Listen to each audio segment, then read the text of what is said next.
లంచాలు ఇచ్చి ప్రజల ఆరోగ్యం పాడు చేస్తున్న వాళ్ళు ఎవరండి?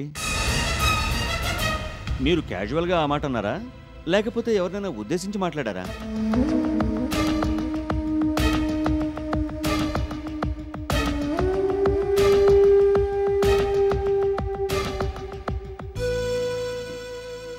వద్దులేండి, పెద్ద మనుషుల గురించి నిజాలు చెప్పి వాళ్ళ పరువులు తీయకూడదు. సమయం వచ్చినప్పుడు విషయం ఆటోమేటిక్గా బయటకు వస్తుంది. అప్పటిదాకా ఓపిక పట్టండి. మీరేం మాట్లాడుతున్నారో నిజంగా మాకు అర్థం కావడం లేదు. ఇందాక చెప్పాను కదా, మీకు ఇప్పుడు ఏం అర్థం కాదు. సరే, I think you don't want to reveal the name of the person. మీరు చెప్పాలనుకున్నప్పుడే చెప్దురుగానండి. మేం క్యాంటీన్ దగ్గరికి వెళ్తున్నాం, మీరు కూడా వస్తారా? లేదు, మీరు వెళ్ళండి. నేను ముఖ్యమైన విషయం గురించి ఈయనతో మాట్లాడాలి.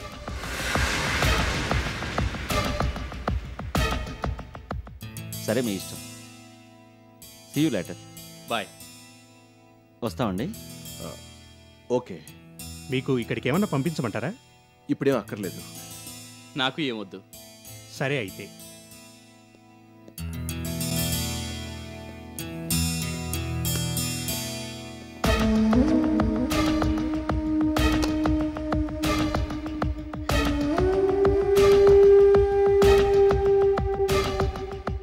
ఎక్కడికి తప్పించుకోవాలని చూస్తున్నారు? కూర్చోండి, మీతో మాట్లాడాలి. ఏం మాట్లాడాలి? నేనేం మాట్లాడతానో మీకు కూడా బాగా తెలుసు. ఎప్పుడూ మాట్లాడే మాటల్నే ఇప్పుడు మళ్ళీ రిపీట్ చేయను. I have come here to tell you that I'm arranging for a press conference this evening. Yes, నేను ఆ పనిని వాళ్ళ సాయంకాలం చేయబోతున్నాను. నేనెంత చెప్పినా మీరు నా మాటలు పట్టించుకోలేదు. ఇక ఎదురు చూసి ప్రయోజనం ఉండదనిపిస్తోంది. అందుకే పత్రికల వాళ్ళని అందరినీ పిలిపించి మీ పరువు మర్యాదల్ని పబ్లిక్గా వేలం వేయాలనుకుంటున్నాను. మీ గుట్టు రట్టు చేసి మీరు సిగ్గుతో తలదించుకునే పరిస్థితి తీసుకురావాలనుకుంటున్నాను.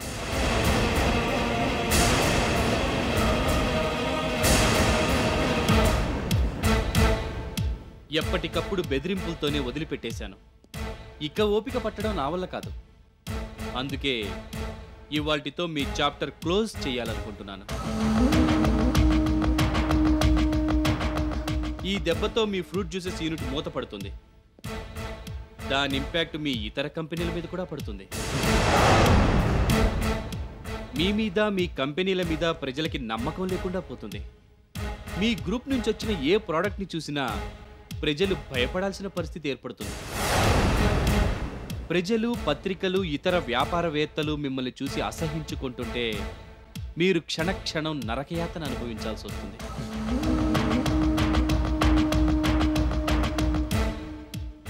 నలుగురి ముందు తలెత్తుకోలేక, ఈ అవమానాన్ని దిగమింగుకోలేక మీ కళ్ళ ముందే మీ వ్యాపార సామ్రాజ్యం కుప్ప కూలిపోతుంటే నిస్సహాయంగా చూస్తూ నిలబడాల్సి వస్తుంది.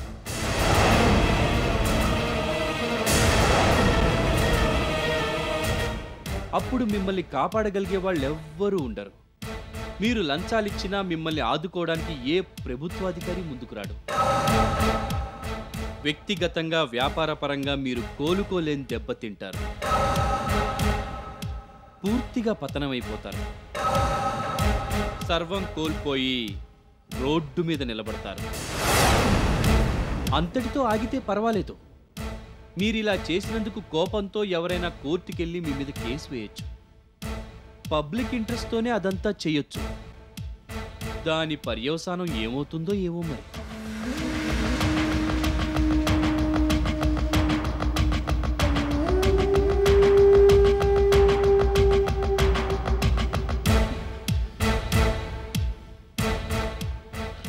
పాపం, ఇంత బతుకు బతికి ఇంటెనకాల చచ్చినట్టు ఆఖరికి జైల్లో ఊచలు లెక్క పెట్టుకోవాల్సిన పరిస్థితి కూడా రావచ్చు.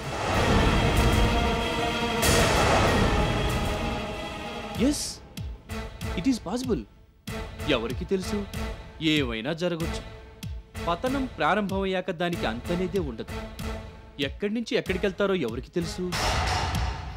ఆ దేవుడు కూడా ఆ విషయాన్ని ఊహించలేడు. అయ్యో బాబోయ్, ఇదంతా ఊహించుకుంటుంటేనే నాకు గుండెగినంత పని అవుతుంది. అలాంటిది మీరిదంతా వింటూ ఇంత కూల్గా ఎలా ఉన్నారో నాకు అర్థం కావడం లేదు. ఎనీవే, మీ నిర్ణయం మీది. కోరి కొరివితో తలగొక్కుంటానంటే ఎవరు మాత్రం ఏం చేయగలరు? నేను మాత్రం ఇక ఓపిక పట్టలేను. మీకింకా 3 గంటల టైం ఉంది.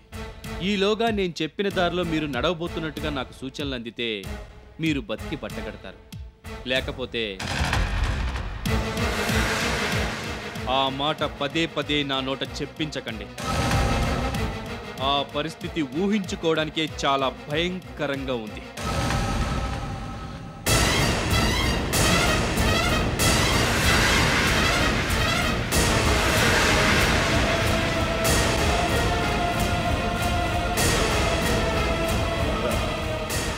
రమేష్ గారు,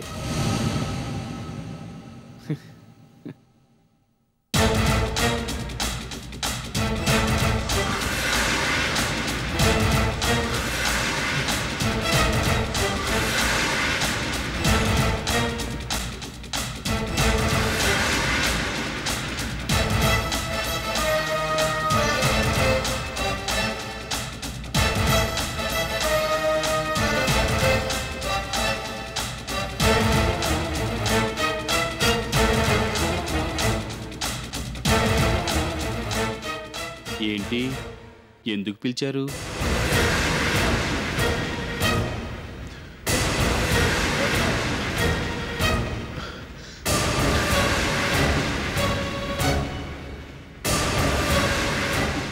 ఏంటండి అంత అవస్థ పడిపోతున్నారు? అయినా దీనికింత ఆలోచన దేనికి? నేను చెప్పినట్టు చేస్తే అయిపోతుంది కదా. చిటికలో మీ సమస్య మాయమైపోతుంది. గోటితో పోయేదానికి గొడ్డలి దాకా తెచ్చుకుంటున్నారు.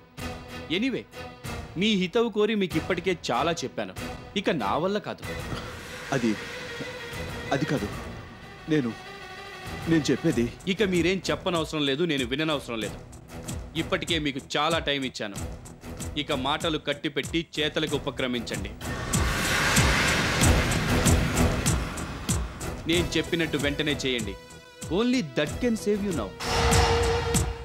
లేదంటే ఇక మీ ఇష్టం. ఆ భగవంతుడు కూడా మిమ్మల్ని కాపాడలేడు. All the best. సారీ, విషయం తెలిసి కూడా నేను ఆ మాట అంటే బాగుండదు కదా. It will be two sarcastic. Because I can force in only the worst future for you. కానీ నేనేం చేయలేను. I can't help it. ఈ పరిస్థితి మీరే తెచ్చుకున్నారు. Only you can save your self. అది కూడా మీరు వెంటనే చెయ్యాలి. ఏ మాత్రం తాత్సారం చేసినా కొంపలు అంటుకుంటాయి. And this is the last chance for you. దీని గురించి ఇక ఆలోచించే సమయం కూడా మీకు లేదు. నిమిషం నిమిషం మిమ్మల్ని అగాధం దగ్గరికి తోసుకెళ్తోంది. అందులో పడ్డాక ఇక బయటపడే అవకాశమే లేదు. Remember that.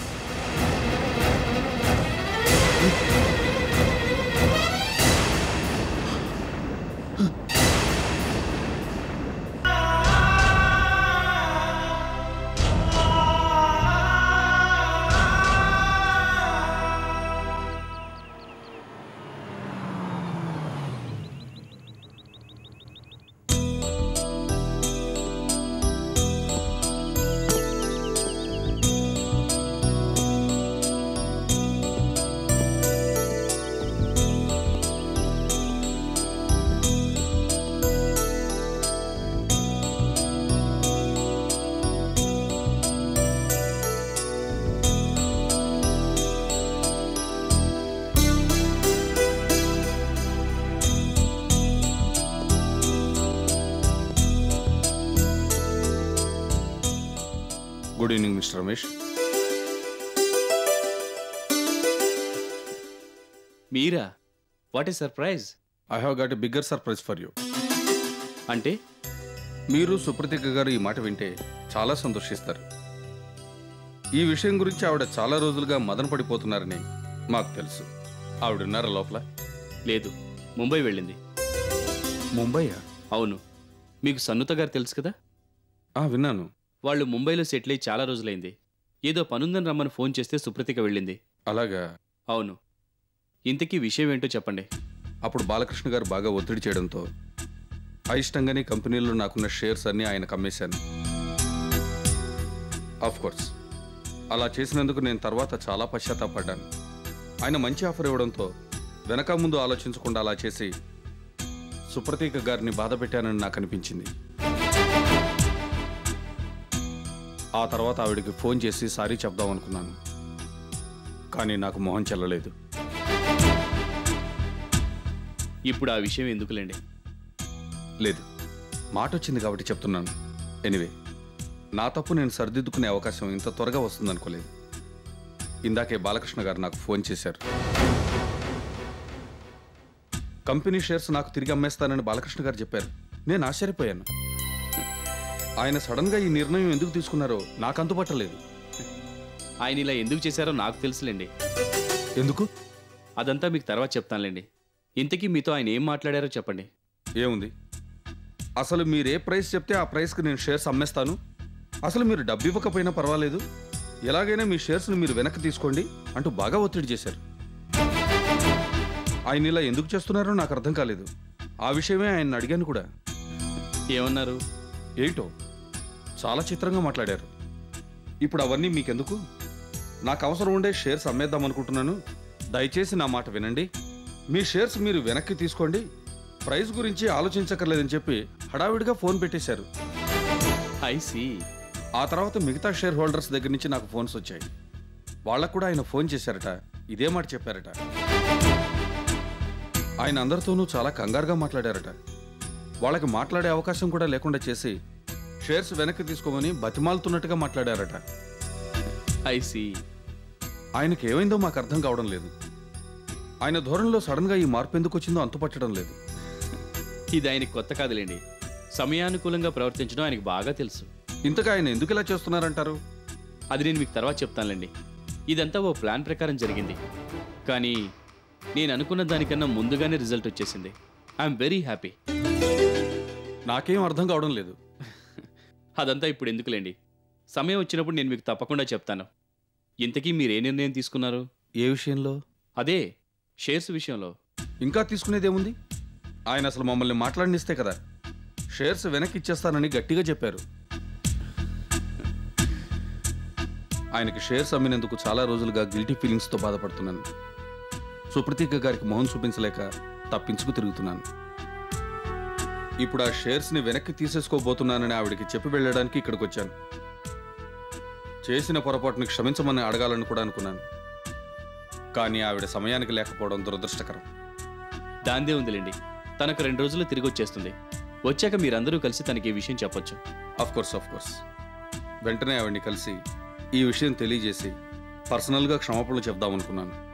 ఒక్క 2 రోజులు ఓపిక పడితే సరిపోతుందండి. ఈలోగా ఫార్మాలిటీస్ అన్నీ అయిపోతాయి కదా. మళ్ళీ ఆ కంపెనీ షేర్ హోల్డర్గా ఆవిడకి కనపడొచ్చు. That will be much better, isn't it? Of course. అడగడమే మర్చిపోయాను, మీరేం తీసుకుంటారు? ఏం వద్దండి. ఈ విషయం వెంటనే ఆవిడికి చెప్పి వెళ్ళాలని హడావుడిగా బయలుదేరి వచ్చేసాను. ఈ పాటికి బాలకృష్ణ గారు మరో 4-5 సార్లు ఇంటికి ఫోన్ చేసే ఉంటారు. నేను బయలుదేరి వెళ్తాను. సరే, మీ ఇష్టం.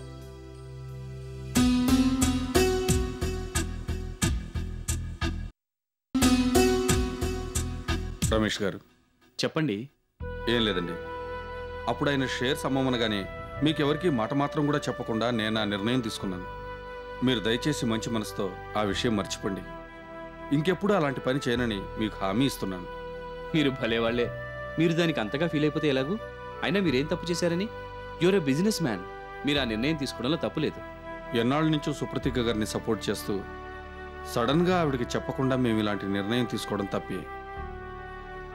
ఇక ముందు మాత్రం అలా జరగకూడదు. నేను ఆవిడ్ని కలిసినప్పుడు ఇదే విషయం చెప్తాను. అలాగే, సుప్రతీక సంగతి మీకు తెలుసు కదా. ఇలాంటివేం పెద్దగా పట్టించుకోదు. జరిగిందంతా మర్చిపోయి ఎప్పటిలాగానే ఉందామని అంటుంది. అంతకుమించి ఇంకేం లేదు. నాకు ఆ విషయం బాగా తెలుసు. మీరిక ఈ విషయం గురించి ఎక్కువ ఆలోచించి టెన్షన్ పడక ఆ ఫార్మాలిటీస్ సంగతి చూసుకోండి. మీరు ఫోన్లో దొరకలేదని బాలకృష్ణ గారు ఇప్పటికే చాలా హైరాణ పడిపోతూ ఉండుంటారు. మీ ఇంటికి కూడా వచ్చుండొచ్చు. ఆయన ఇప్పుడున్న పరిస్థితుల్లో అలా చేసినా ఆశ్చర్యపడనవసరం లేదు. వెళ్ళండి, ముందు ఆ సంగతి చూడండి. ఓకే. సుప్రతీక గారు ఫోన్ చేస్తే మీరు ఈ విషయం చెప్పండి.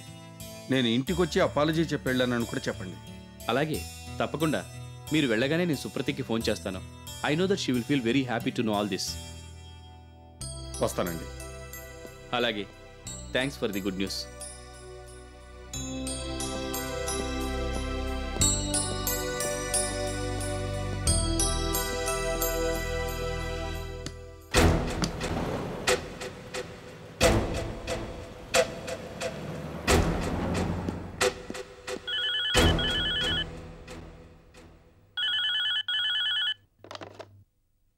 హలో.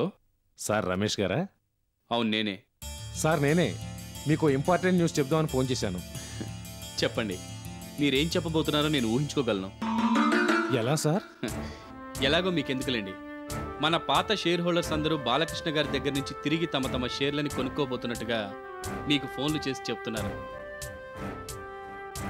అంతే కదా? అవును సార్. మీకు ఆ విషయం ఎలా తెలుసు? అదే మీకు నాకు ఉన్న తేడా. నేను చెప్పకముందే మీకు ఈ విషయం ఎలా తెలిసింది సార్? ఎలా తెలిసిందో నేను మీకు తర్వాత చెప్తాను, కానీ ఇంతకీ షేర్ హోల్డర్స్ అందరూ ఫోన్ చేశారా? ఇంకా ఎవరైనా చేయని వాళ్ళు ఉన్నారా? ఏంటో సార్, సడన్గా ఫోన్ తర్వాత ఫోను. బాలకృష్ణ గారు వరుసగా వాళ్ళకి ఫోన్లు చేస్తున్నట్టున్నారు. అందరి నోట ఒకటే మాట, తప్పు చేశాము, మేడం గారిని కలుసుకుని క్షమాపణలు చెబుతాము, ఏదో ప్రైస్కి షేర్స్ వెనక్కి తీసుకోమని బాలకృష్ణ గారు ఒత్తిడి చేస్తున్నారు, మేము వాటిని వెనక్కి తీసేసుకుంటాము, ఇక ముందు ఇలా జరగకుండా చూసుకుంటాము, మేడంని పర్సనల్గా కలిసి సారీ చెప్తామంటూ ఒకటే హడావుడి పడిపోతున్నారు. ఎగ్జాక్ట్గా నేను అనుకున్నదే జరిగింది. I'm very happy to hear all this. ఇలా జరుగుతుందని మీకు ముందుగానే ఎలా తెలుసు సార్? బిజినెస్లో ఉన్నప్పుడు ముందు చూపు ఉండాలంటారు కదా, ఆ ముందు చూపుతోనే వ్యవహరించాను. అందుకే జరగబోయేది ముందుగానే ఊహించాను. మీరేం మాట్లాడుతున్నారో నాకు అర్థం కావడం లేదు సార్. మీకు ఇప్పుడు అర్థం కాదులేండి. ఇంతకీ అందరూ ఫోన్ చేసేసారా లేదా? ఆల్మోస్ట్ ఆల్ అందరూ చేసేశారు సార్. ఇంకొక ఆయన మిగిలిన్నారు. ఆయన ఎలాగూ ఊళ్ళో లేరు. బాలకృష్ణ గారు అందరికీ ఫోన్లు చేస్తున్నారు కాబట్టి ఆయనకు కూడా చేసేస్తారు. ఈవేళ రేపు ఆయన దగ్గర నుంచి కూడా ఫోన్ వచ్చేస్తుంది. గుడ్. ఇక కంపెనీకి బాలకృష్ణ గారి బెడద తొలగిపోయినట్టే. ఆయన ఇంకెప్పుడు ఇటువంటి ప్రయత్నాలు చేయరు. ఇక సుప్రతిక స్వేచ్ఛగా తను ముందనుకున్న ప్లాన్స్ అన్నిటినీ అమల్లో పెట్టొచ్చు. ఇక తనకి ఎప్పటిలాగానే ఎదురుండదు. అవును సార్, ఇలా జరుగుతుందని నేను కల్లో కూడా ఊహించలేదు. ఉన్నట్టుండి వీళ్ళందరూ ఫోన్లు చేస్తుంటే నాకు మతిపోయింది. మీ మతి పోగొట్టే విషయాలు ఇంకా చాలానే ఉన్నాయిలేండి. తర్వాత తీరిక చూసుకొని చెప్తాను. మీకు ఇంకేమన్నా ఫోన్లు వస్తాయేమో చూసుకోండి. నేను ఈ విషయం గురించి మీతో తర్వాత మాట్లాడతాను. Okay sir. మేడంకి ఈ విషయం వెంటనే చెప్పాలి. నేను ఇప్పుడు ఎలాగో తనకి ఫోన్ చేయబోతున్నాను. ఇక్కడ జరుగుతున్నవన్నీ నేను క్లియర్గా ఎక్స్ప్లెయిన్ చేస్తాను. You take care of the office. చాలా మంది షేర్ హోల్డర్స్ ఇప్పుడు ఆఫీసుకు కూడా రావచ్చు. వాళ్ళ సంగతి చూసుకోండి. అలాగే సార్. ఒకవేళ బాలకృష్ణ గారు ఫోన్ చేస్తారేమో ఈ విషయాలన్నీ చెప్పడానికి. మీరేవీ తెలియనట్టుగా అన్నీ విని మర్యాదగా మాట్లాడి ఫోన్ పెట్టేసేయండి, సరేనా? అలాగే sir. Okay, thanks for the good news. ఉంటాను సార్. Yeah, bye.